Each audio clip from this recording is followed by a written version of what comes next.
Hey there, welcome to my channel. What if I told you there's a pill that could reverse your age by 10 years? You'll feel sharper, younger, and more energized. When you wake up in the morning, you'll feel that your mind is super clear and you have a lot of positive energy to power through your day, operating at your highest level. How much would you be willing to pay for such a pill? Hey friends, my name is Derek. I'm a product manager at one of the FAANG companies because I have to work in a very fast moving environment at my highest level. I've been always looking for ways to get myself more productive and also have an enjoyable life. So, I have some bad news and good news for you. The bad news is the pill won't be able to reverse your age overnight. However, the good news is, just like many things in the world, many great things in life, the pill is almost free. Now, by the end of the video, I'm going to share 5 components of this pill that reverse my age by 10 years. And also, I will be sharing an important mindset. So when I say 10 years, this is what I meant. This is Garmin's Fitness Age. It is a very useful directional indicator, but I generally find that it have a very good signal to someone's overall health. You can also find all the reference I'm going to talk about in the 3 books. 1, The Real Happy Pill. 2nd, Keep Sharp. And the 3rd is Outlive. Alright, so the 5 components of the pills are exercise, sleep, diet, learning, and connecting. I'm going to unpack them right here. First, exercise. Now, I try to push myself to exercise daily, at least have like 20-minute run at the very minimum every day. Of course, I cannot do it really every day, but usually I will be able to do it like 5 to 6 times in a week. I generally find that the mental benefit of exercise outweigh the physical benefit of it. What I mean by that is the physical benefit of exercise, you probably already know that you can lose weight, you can build muscle, and so on and so forth. I don't have to, elaborate on that. But the mental benefit is something that a lot of research actually suggests that running, for example, especially aerobic exercise, can boost your mood, can also maintain your, now this is very important, can maintain your fluid intelligence. Now, generally speaking, we have 2 types of intelligence, like fluid intelligence and crystal intelligence. Fluid intelligence, basically how fast your mind can work and how many things that you can hold in short-term memory. And crystal intelligence, basically how much you already know and how much you can use your prior experience to solve problems, right? Now, the thing is, exercise can actually boost cardiovascular fitness, which can help you get a lot of oxygen and maintain healthy oxygen in your body, in your blood, which really help your brain to maintain that level of fluid intelligence, because brain only account for probably 2% of our weight, but it consumes 20% of the oxygen. So it's really oxygen hungry. And by maintaining the system that supply a lot of like sufficient oxygen to your brain, that's where a lot of researchers believe exercise can actually maintain your cognitive function and also delay the cognitive decline if it happens at all. Now, I know that when people are busy, they probably will cut exercise. That's the first thing, and by the end of the day, they feel really tired, they don't want it to go to exercise anymore.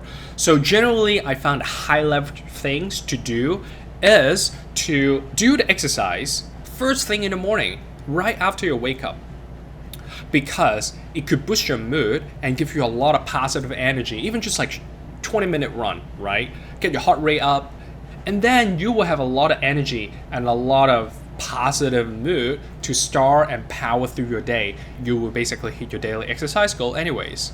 So that's why I found super useful. Now, sleep. Try to track your sleep quality if you can. This is actually very easy to do if you can have those like fitness ring, or like just like me, have a fitness tracker or Apple Watch. Now, this is very important because, as Peter Drucker, the father of modern management, says, you cannot manage what you cannot measure. So it is very important that you have some numerical measure on something that you wanted to improve. Also, try to take a nap midday if you didn't have a good night of sleep. And meditation also works. I generally find it very useful. Just like 15-minute meditation would really boost your energy if you don't have a good night of sleep. There's a multiple benefit if you really sleep well, but I'm going to summarize some of the things that I personally found really, really helpful. One is about memory consolidation. And second is creative problem solving. And last is mental and physical recovery. So what I mean by that is, first, when we, awake, we learn things, we read books, we, have absorbed a lot of knowledge, absorb a lot of information. However, those informations are kind of like stored in your, temporary storage in your mind. People suggest that is like the hippocampus or somewhere.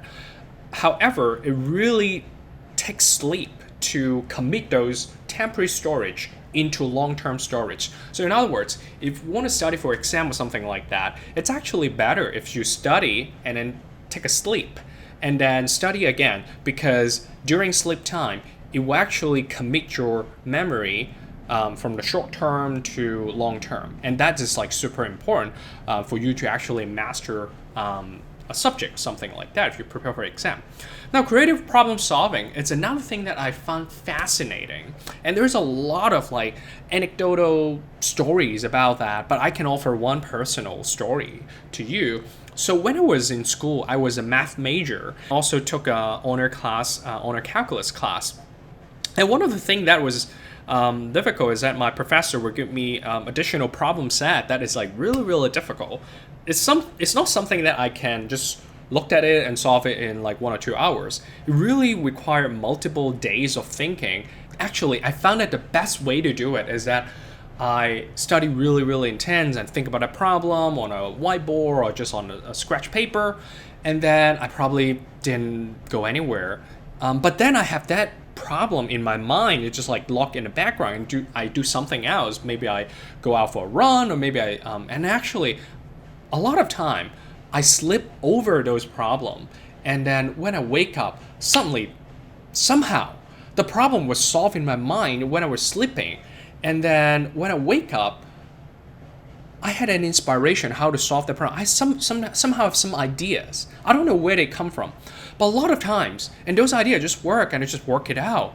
And voila, I solved those like honor calculus class problem set amazingly. I didn't really know why, but later I learned that actually that's one thing that sleep will give you. It will basically help you connect a lot of dots in your back of your mind when you are sleeping. And that's where creative problem solving actually comes into play. And finally, you will need sleep, deep sleep or REM sleep, to recover physically and mentally. This really works really well if you exercise, because you deplete a lot of your energy and then you generate a lot of good things, and then you recover and you can do it again the next day.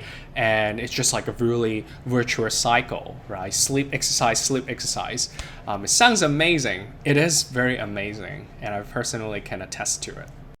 Diet. I found what you eat matters, but it relatively matters less compared to exercise and sleep. But still, I have 3 tips for you when it comes to diet.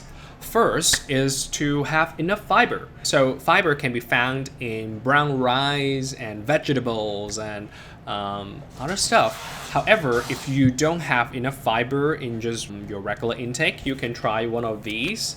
I found it very useful. Just have 2 teaspoons of them before each meal, and it helped me a lot to manage my weight. A second tips here is to try intermittent fasting if you wanted to lower your calorie intakes. Now, there's a lot of myth about intermittent fasting, but one benefit that I personally can share is that it does reduce the amount of food that you will consume because of the time window. So try it. I also call this student diet because the easiest way to implement this is 16A, basically saying that you only have like 8-hour eating windows and 16 hours throughout the day you don't eat. So basically just like student diet, right? You just skip breakfast. Fancy way to say that, you skip breakfast. Okay, cool. The last tip I have is to eat whole food, less processed food, and you probably already hear like a million times. Another thing is just don't forget fish, and that's all I have when it comes to diet. Learning. So, I always try to learn something new, and in the beginning of each year, I try to set up some goal to learn something new. Could be just like read a book on some topics that I'm very interested in, but personally, I prefer something a little bit more tangible. So, for example, this year, I decided that I wanted to learn how to paint. So, for example, this is one of the painting that I did. Is that good? I mean, it's okay as a beginner, but I found that learning is so powerful because it helps you to stimulate your brain cells and connections and so on and so forth. And there's a lot of research about that, about neuroplasticity, basically a fancy way to say you can still grow your brain cell as an adult. And one of the really powerful way to do it is to keep learning. Just keep learning. Learn something new. Don't repeat what you have done before, but learn something new that spark your interest and find enjoyment in life. Last but not least, connecting. Connect with people in life. That's very important. And if you go to the office trying to interact with your colleagues a little bit more, I tell you a funny story just between you and me. So when I was still in California, I was in an office, and one time we moved to a new building, and I found myself in a really, really awkward position because my new desk is the one that is closest to the bathroom. And I didn't like it initially. I was like, oh my goodness, this is gonna suck. And however, ironically, I found there's a lot of values sitting at a desk that is closest to a bathroom, because you know what? I got a chance to see a lot of people many times in a day because they need to use the bathroom. So just inevitably, we have some catch up and we saw people, we say hi, and then I just can have some interaction with them. I don't know about you, but I personally are energized by interaction with other people.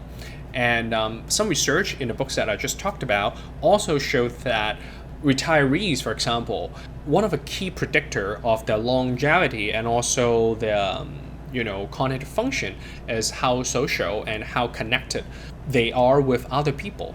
So keep that in mind. So I have a few tips for you when it comes to connecting. First, I'm trying to find a way to join a new club or meet some new people. It could be improv. Talked about it in this channel before. Try to join a club or take an improv class. I think it's super useful, and you can meet a lot of new people that do things together. Another tip I have is when you come across a video like this or some article that you think some other friends of yours may enjoy, you can just share with them and say, hey, this video makes me think of you. And of course they will feel happy about that, and also you'll be able to get a chance to reconnect with them and revive some old connections, if you will. So overall, that's my 5 components of the pill that can reverse your age by 10 years. Obviously, this works for me personally, and they are some of the research-backed habits for you to maintain a healthy and productive life. So finally, I wanted to talk about how do you actually execute some of those ideas. This is all about experimentation. So think some positive change that you want to do and introduce in your life. And so first, frame it as an experiment. That mental reframing is so powerful because it can nudge you to try something a little bit, maybe a little bit risk, but actually probably there's not less risky than you actually think. So first, think about it as a hypothesis. If I do X, then I will be Y. Try to think of it that way and find some measure that you can measure it and commit it for a month. For example, if I think meditation can help my mood, so the hypothesis I will have, it would be if I practice daily meditation for 15 minutes, I will be happier. right? Happier is harder to measure, but you can still, survey yourself and ask yourself a question: how happy I am in a day from 1 to 10, for example. So, by doing that, this will give you some nudge to try things, and commit it to 30 days, and you can revisit and keep a experiment log and see how you feel over those 30-day experimentation. Now, if it doesn't work after 30 days, that's fine. You didn't really lose much time. Now, if it works, congratulations. You are making some positive change in your life, and that's where you can give yourself the permission to grow in life. Now, if you wanted to see how I practice some of those ideas that we talked about and those components of the pill in this video, don't miss the next video.